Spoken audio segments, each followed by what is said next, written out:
जय जगन्नाथ पिला माने शतकड़ा बा परसेंटेज कैलकुलेशन रो आउ केते गुडी सहज ट्रिक आज आमे शिखिबा। देखो पिले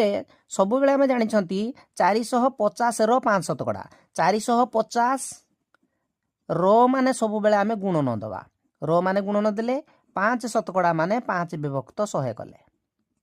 अर्थात ये गोटे शून्य को देखो गोटे शून्य कटि गला आउ केते रहिला 5 को आमे 45 गुणबा 5 5 25 5 रखेल 2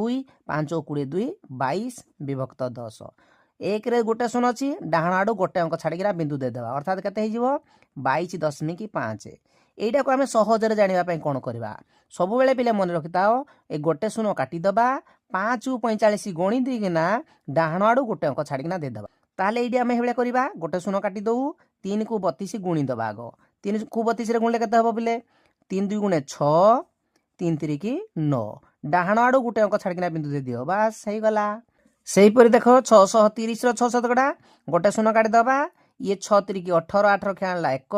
6 6 गुणे 36 1 37 डाण आड़ गोटे अंक छाड़ी बिंदु देदेवा किंतु पिले मन रखिथ सब बेले ये कौन थी दरकार गोटे शून्य थिले हम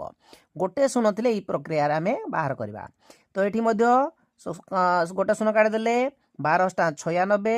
डाण आड़ गोटे अंक छाड़िना बिंदु देदेले ये गोटे शून्य काटिदेले 4 7 28 8 रखे आनला 2 4 3 की 12 2 14 डाण आड़ गोटे अंक छाड़िना बिंदु देदेले